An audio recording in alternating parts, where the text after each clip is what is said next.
জনাব সাইদ রেজা তরুণ ভাই, উপস্থিত রয়েছেন ডায়াবেটিক সমিতির সেক্রেটারি জনাব আলী তারেক মুন্সি, উপস্থিত রয়েছেন জেলা প্রশাসনের পক্ষ থেকে এডিসি জেনারেল জনাব আব্দুল কাদের এবং সদরের ইউনো বেগম মেহরুন নাহার। এছাড়া আমাদের অত্যন্ত মানবিক পুলিশ সুপার এবং ডাইনামিক, এই শব্দটা যোগ করতে হবে, কারণ ইতিমধ্যে সে অনেক কাজে প্রমাণ করেছে যে একজন বলেছে তো কথাটা কিন্তু সত্য, সুতরাং তাকে ডাইনামিক বলতে হবে। জনাব মোল্লা আজাদ হোসেন, পিপিএম সেবা। এছাড়া আমাদের বিএনপির নেতৃবৃন্দ, ডায়াবেটিক সমিতির কার্যনির্বাহী পরিষদের সকল নেতৃবৃন্দ, সুধীমণ্ডলী, আসসালামু আলাইকুম ওয়া রাহমাতুল্লাহি ওয়া বারাকাতুহু। দেখুন, অ্যাকচুয়ালি এই যে আপনারা এখানে যা যা বললেন, আমার কথা বললেন একটু যে পিছিয়ে এগুলো করছেন, মানে এইটা কিন্তু আমি মনে করি যে সবারই এটা দায়িত্ব, আমার না কার। এটা ঠিক যে যেদিন আলোচনা হয়েছিল সেদিন আমি মনে করছি এটা আমি দিয়ে দেব, কিন্তু আমি জেলা প্রশাসনকে অবশ্যই ধন্যবাদ দিই, তারা কিন্তু আমাকে এটা মনে করাইছে। এবং বিশেষ করে ডিসি সাহেব আমার সাথে কথা বলেছে, আব্দুল কাদের কথা বলেছে, এবং ওই যে আমাদের মেহরুন নাহার, ওরা তিনজনই কিন্তু আমার সাথে কথা বলেছে। আমি বলছি ঠিক আছে, কোনো ব্যাপার না, এটা তো অগ্রাধিকার দিতে হবে, কয়টা লাগবে বলছে এটা তো, যাই হোক এটা হয়ে গেছে, এটা কোনো ইস্যু না, তেমন কোনো সিরিয়াস ব্যাপার না, ম্যাটার না।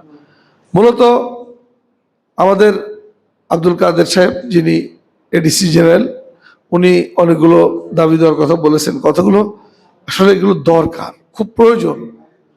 আমাদের যদি মাগুরা জেলাকে একটা মডেল জেলায় পরিণত না করতে, এটা অনেক দিনের স্বপ্ন আমার। আমি অনেক আগে থেকে এটা বলতাম, যখন আমি একবার মেয়র ইলেকশন করছিলাম, তখন থেকেই বলতাম এই স্বপ্ন আমার, কিন্তু আমি করতে পারিনি, এই সুযোগ পাইনি। তো আল্লাহ যখন সুযোগ দিয়েছেন, এবং আমি সবসময় আল্লাহর কাছে বলতাম যে আমি যদি কোনোদিন এমপি হই, সরকারি দল যেন এমপি হইতে পারি, তো সেটাও আল্লাহ তাআলা পূরণ করছেন। মানে অর্থাৎ জনগণের জন্য কাজ করতে গেলে একটু সরকারি মানে সাহায্য পাওয়ার এটা লাগে। তো যাই হোক, আমরা তো জনগণের সেবক, আমরা কিন্তু বলি না আমরা পাওয়ারে আসছি, আমরা বলি আমরা দায়িত্ব নিয়েছি। আমাদের নেতা সেটাই বলেন, এবং আমরা সেভাবেই বলতে চাই, আমরা দায়িত্ব নিয়েছি আপনাদের যে সার্বিক উন্নয়ন প্রকল্পে যেন আমরা আপনাদের সকলকে পাশে পাই, এটা হচ্ছে গুরুত্বপূর্ণ। আমি একা কিছুই করতে পারবো না মাগুরার জন্য, যদি আপনারা প্রত্যেকটা জায়গায় আমাদের মা বোনেরা বলেন, আমাদের ছেলেরা বলেন, আগামী প্রজন্ম জেনজি বলেন, কিংবা আমাদের যারা বয়স্ক, যারা আমাদের মানে আমার থেকেও সিনিয়র, যারা, আমি তো এখন সিনিয়র হয়ে গেছি, বুড়ো হয়ে গেছি, তো এরকম আমার থেকেও যারা সিনিয়র আছেন, তারাও কিন্তু আমাদের পাশে এসে দাঁড়াতে হবে। আমাদেরকে বলতে হবে, উৎসাহ দিতে হবে, বলতে হবে যে এইটা ভুল হচ্ছে, এটা ঠিক হচ্ছে। আমরা চাই আপনারা সমালোচনা করেন, আপনারা ধরেন, আমি তো জেলা প্রশাসনের ক্লিয়ার কাট বক্তব্য আমি বলে দিছি, আপনারা কাজ বুঝে নেবেন। কোনো কাজ এলাকায় হচ্ছে এবং এটা যদি কেউ মানে খারাপ কাজ করে, জাস্ট লেট মি নো, আমাকে জানান, what ever and who ever he is, it doesn't মানে মেক এনি সেন্স, ওইটা আমার কাছে কোনো ইস্যুই না। আমার ইস্যু হলো এদেশের জনগণের টাকায়, ট্যাক্সের টাকায় এদেশের উন্নয়ন করতে হয়, সেই উন্নয়নের টাকা সঠিকভাবে যেন ব্যবহার হয়, এটাই আমার কথা। এবং এই ব্যাপারে আমি একদম জিরো টলারেন্সে থাকি সবসময়। সুতরাং আমি অলওয়েজ বলি যে আমাদের দলীয় প্রধান এবং মাননীয় প্রধানমন্ত্রী বলেছেন আমরা একটি ন্যায় বিচারের দুর্নীতিমুক্ত শাসন ব্যবস্থা গড়ে তুলতে চাই। এইটা উনি সংসদে বলেন, আমাদেরকে ডেকেও বলেন। ফলে আমরা যদি আমি যদি আমার থেকে যদি ওইটা না দেখাতে পারি যে আমরা মানে ন্যায় বিচার এবং দুর্নীতিমুক্ত শাসন ব্যবস্থা চাই, আমি যদি এটা না দেখাতে পারি, তাহলে তো এইটা অন্য আর কোথাও হবে না।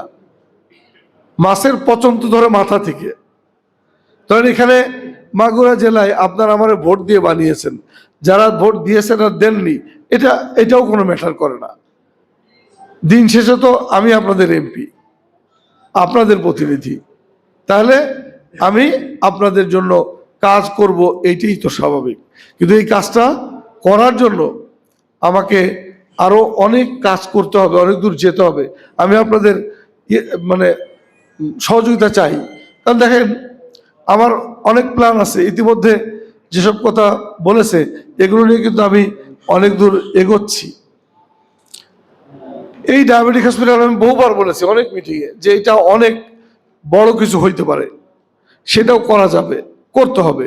এখানে কেন এরকম হবে যে Magura doctor Lutfar Rahman diabetic hospital, Magura diabetic সমিতি পরিচালিত এই হসপিটাল কেন এত পিছিয়ে থাকবে অন্য জায়গা থেকে? এত সুন্দর অবকাঠামো, এত সুন্দর ফ্যাসিলিটিস, আর আমাদের যারা ডাক্তার এবং যারা আছেন তারাও সবাই খুবই যোগ্য, সুতরাং কেন হবে না? তাই আমি সকলের সহযোগিতা চাই। আমি আপনাদের এইটুকু আশ্বস্ত করতে পারি যে ইনশাল্লাহ আমার পক্ষ থেকে সার্বিক সহযোগিতা যে কোনো লেভেলেই হোক এইটা থাকবে। এবং আমরা ওই কোনো রকম মানে নেপোটিজম এইটাতে বিশ্বাস করি না, এইটাতে বিশ্বাস করি না। অনেক সময় দেখা গেল একজন যোগ্য লোক, সে আমার ভাই হইতে পারে, যোগ্য লোক, কিন্তু সেটার আবার আপনার নেপোটিজম বলে আমাকে মানে দোষী করেন না। যদি তাও হয় আমার বলবেন যে ভাই এইটা নেপোটিজম হচ্ছে, ঠিক করে দাও, আমি তাতেও রাজি আছি। অর্থাৎ আমি চাই আপনারা আমার পাশে থাকেন, আমার সমালোচনা করেন এবং আমাকে আমার ভালো কাজ যেগুলো সেগুলোতে আমাকে উৎসাহ দেন। আমি আপনাদের সার্বিক সহযোগিতায় সবসময় থাকব, মাগুরার উন্নয়নে জীবনের শেষ নিঃশ্বাস পর্যন্ত থাকতে চাই। আমি আপনাদেরকে একটু কথা বলি একটা অন্য বিষয়। আমি আগেই এটা চিন্তা করেছিলাম, আমাদের আব্দুল কাদের সাহেব সেটা বলেছেন, আমাদের এডিসি জেনারেল, আমাদের যে ডিসি সাহেব বর্তমান মুতাকাব্বির, উনি হঠাৎ করে একটু সিক এবং he is in the hospital নাও, যে এবং আইসিইউতে এখনো আছেন। মানে তার কিছু উন্নতি হয়েছে যদিও, বাট ইনফ্যাক্ট আমি মনে করি যে maybe it takes few days, even few weeks eventually.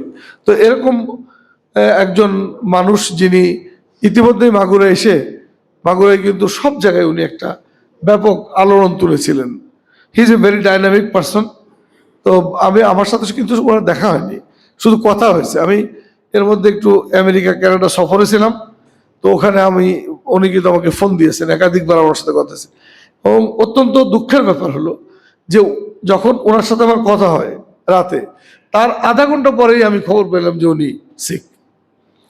তো এইটা আমাকে অনেক কষ্ট দিয়েছে। আমাদের হুজুরকে একটু রিকোয়েস্ট করব যে আমাদের এই প্রোগ্রাম শেষ হলে সভাপতির বক্তব্যের পরে আপনি একটু ওই দোয়ার অনুষ্ঠান করে দিবেন ওনার জন্য একটু, কারণ এইটা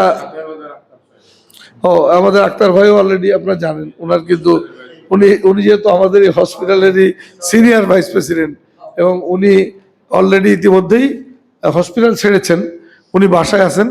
আপনারা ওনার জন্য একটু দোয়া করে দেবেন, আর যারা যারা অসুস্থ আছে সবার জন্যই করলেন। আপনারা সকলেই ভালো থাকেন, সুস্থ থাকেন। মাদক মুক্ত মাগুরা চাই, যে কোনো পরিস্থিতিতে মাদক মুক্ত মাগুরা চাই। মাদককে না বলুন, এখান থেকেই যত রকমের সমস্যার সৃষ্টি। আর আমরা উন্নয়ন প্রকল্প ইনশাল্লাহ আগামীতে যেগুলো আসবে বা আসা শুরু হয়েছে, এইটা জুলাইয়ের পরে দেখবেন কত উন্নয়নে ইনশাল্লাহ মানে অনেক মাত্রা পাবে, অনেক মাত্রা।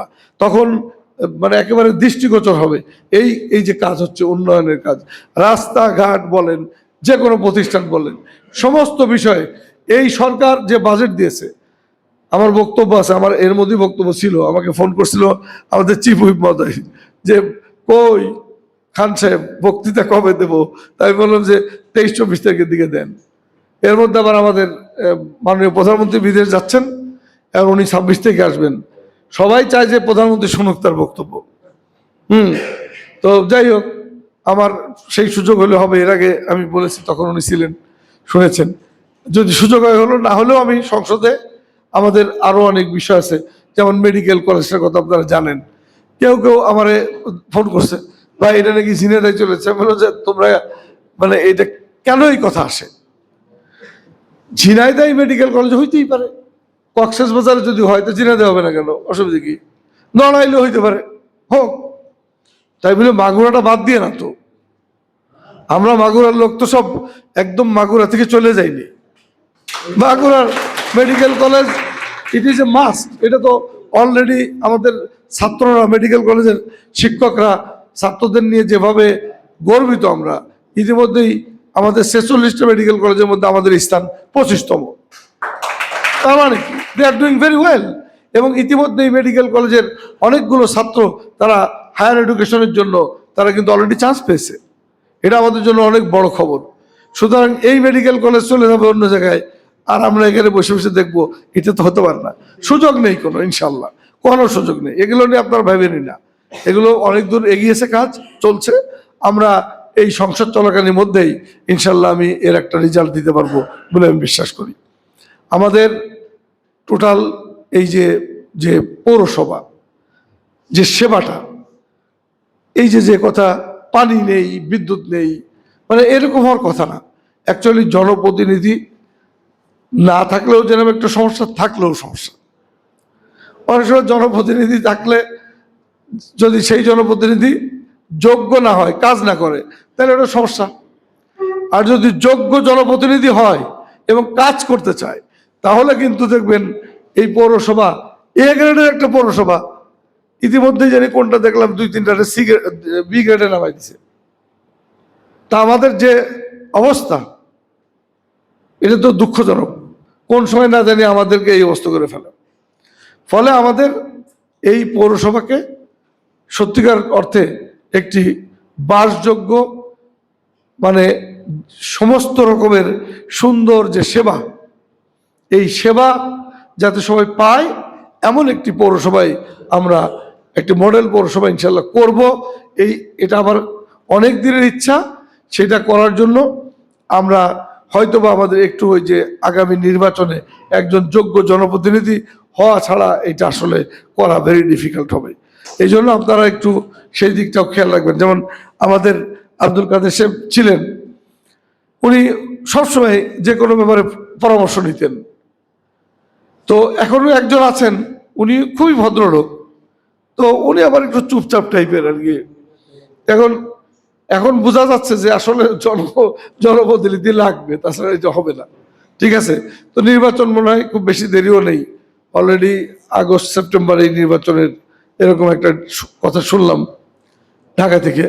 ফলে এটা প্রতিনিধি হয়ে গেলে মাগুরার এইসব সমস্যার সমাধান হয়ে যাবে ইনশাল্লাহ। আর ইতিমধ্যে আমাদের যা যা কাজ, যদি কোনো জায়গায় কোনো অসুবিধা ফেস করেন, দেন আমার নলেজে আনবেন, আমরা দেখব। আপনারা এটা না বললে তো আমার সবকিছু আমার নলেজে আসে না, আপনাদের এই জন্য বলতে হবে। আর সবশেষে আমি আপনাদেরকে আবারও আমাকে এই জায়গায় এনে আমাকে সম্মানিত করার জন্য আপনাদেরকে ধন্যবাদ দিয়ে, এবং ডায়াবেটিক সমিতি মাগুরার উত্তর এবং দ্রুত উন্নতি কামনা করে, তার পাশে সার্বিকভাবে থাকার অঙ্গীকার ব্যক্ত করে আমার বক্তব্য শেষ করছি। বাংলাদেশ জিন্দাবাদ।